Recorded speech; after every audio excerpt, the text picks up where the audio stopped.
prophets of Baal. Don't let any of them get away. So the people captured the prophets and took them to the Kishon River, where Elijah killed every one of them. 450 prophets. Defenseless. They were prophets.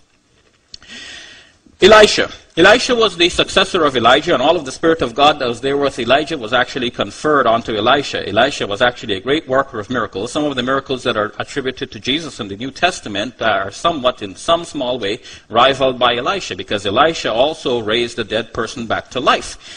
2 Kings chapter 2, verses 23 to 24. Again, thinking about religious tolerance, we heard about no freedom in Saudi Arabia. Well, yes, of course, that is a problem, and Muslims shouldn't agree with that. We should actually promote freedom and democracy.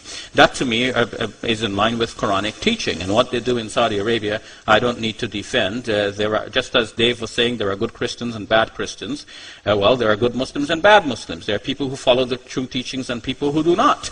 And it is interesting that Dave, in speaking about Muslim activities, would blame all of the activities of Muslims on the Quran, but then in speaking of the fact, as he has documented in his own book, that Christians slaughtered so many Jews and fellow Christians and so on, he says, okay, those are not real Christians. Okay, so then let's be fair and do it the same way for both books. But then, if we are to read the scriptures, and notice that so far I'm just simply reading the scriptures. Dave had actually put before us the plan that we're not to cite scholars, because, of course, the scholars are not dependable. And then immediately after having said that, he was conscious of the need to break his own rule, and he said that. And then if one listens carefully, one would see that throughout his speech, he actually continued to break his rule, even up to the end when he cited, I believe it was Paul, what was it, Wilson? Was the scholar that you cited, Dave? What was his name? Robert Wilson, yes.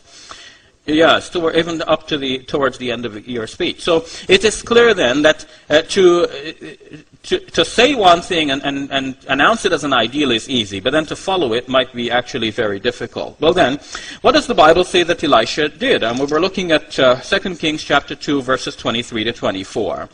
And Elisha went up from thence unto Bethel. And as he was going up by the way, there came forth little children out of the city, and mocked him, and said to him, Go up, thou bald head.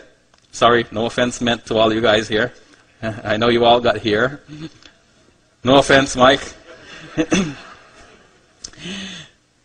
So he was going up to Bethel, and these little children come out mocking him and saying, Go up, thou bald head. Go up, thou bald head. And he turned back and looked on them and cursed them in the name of the Lord. And there came forth 2 she-bears out of the wood, and tare 42 children of them. Tore up 42 children. It looks like God was in cooperation with Elijah to send the bears to maul these 32, how many were them? 42 children. Doesn't look very good. Of course, many Christians realize that, again, I said, let's look at the texts intertextually but also contextually. As Dave said, these texts were written by many people over a long stretch of time. How do we know what beliefs they had, what attitudes they had, how they grew up, what kinds of experiences they had? It is clear that Dave and I have 2 different experiences.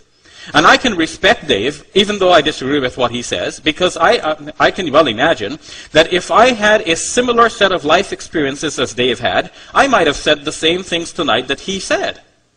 And if we have that understanding, then we can appreciate and respect each other even though we have differences. But we should also be aware that the biblical writers, some of them writing 1,000, 2,000 years ago, not 1,000, definitely 2,000 years ago, they had a different set of experiences, and they wrote according to these experiences that they had. Some of them were inspired by God. They felt the power of God moving in them and inspiring them to write, and this is what they wrote. But that does not mean that this is definitive for what we are going to practice today. And most Christians have the better sense to not follow the passages the way they are described here. We can rise above that. But that is my point. Whether it is the Quran or the Bible, we must recognize that there are certain passages which have more to do with the time than they have to do with our present times, and we should note the difference and apply the passages accordingly. Women. One of the things that the Quran is being accused of in modern times is being anti-women. And the implication seems to be that, look, we have another book, the Bible, which is actually very good for women, and so we should reject the Quran and choose the Bible. Actually, my experience is quite the opposite. If one were to look, for example, at the story of Eve in the Quran and in the Bible, one would see that in the Quran, Eve is not blamed anywhere for the sin of Adam. In fact, Adam is specifically blamed. And they are both said to have been, in a way, deceived by the devil. They're caused to, rather not both deceived. The devil caused both of them to slip from the garden in which they had their security. But the one who is singled out for blame in the Quran is Adam. In chapter 20, verse number 119, 120, it says, فَعَصَىٰ آدَمُ رَبَّهُ. Adam disobeyed his Lord. Of course, the story in the Quran is not one about original sin, but about original forgiveness, about an original lesson. The Quranic story tells us basically that when you sin, if you turn back to God, God will forgive you as He forgave our first parents. But in the Bible, of course, we know from Genesis chapter 3 that the woman was blamed. And Adam's fault was that he listened to his wife and took the fruit and ate it from her. And that is followed through in the New Testament. 1 Corinthians chapter 11, verses number 3 to 10. Let me start with verse number 11. A woman must quietly receive instruction with entire submissiveness. But I do not allow a woman to teach or... Actually, hold on, I've mixed up my quotes here. So, this is actually 1 Timothy chapter 2, verse 11. A woman must quietly receive instruction with entire submissiveness, but I do not allow a woman to teach or exercise authority over a man, but to remain quiet. For it was Adam who was first created, and then Eve. And it was not Adam who was deceived, but the woman, being deceived, fell into transgression. But women will be preserved through the bearing of children if they continue in faith and love and sanctity with self-restraint. 1 Timothy chapter 2, verses number 11 forward. I find that text a little bit puzzling because I thought the general plan was that everybody gets saved by the fact that Jesus died for our sins. It seems that this passage is pointing out that women have a very different plan of salvation. Women will be saved through childbearing.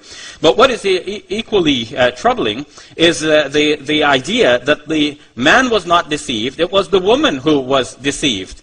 And when we think back about the Samson story, it was Delilah who betrays him. And when one thinks back about all of the stories in the Bible, one finds that Sarah and Delilah, and it looks like women are always being painted in a bad light in the Bible, or shall we say mostly painted in a bad light. And we must ask why this is so. But I found it equally disturbing that Dave actually cited this passage with great ease. He has no problem with saying that it wasn't the man who was deceived, it was the woman who was deceived. And of course, women have been blamed for all of the ills of men. Somebody said that's why they're called women, you know, woe to men. Anyway, that's... Now, what is the reason for the women's covering? In the Islamic faith, the Quran says that the women should draw a part of their outer garments over themselves, لِيُعْرَفْنَ فَلَا يُؤْذَيْنَ. That's in chapter 33 of the Quran, so that they should be known and not molested. It seems that from the context of that passage, there were hypocrites in Medina, the city of the Prophet, who were harassing the women. And when they were asked about that, they were giving some excuses.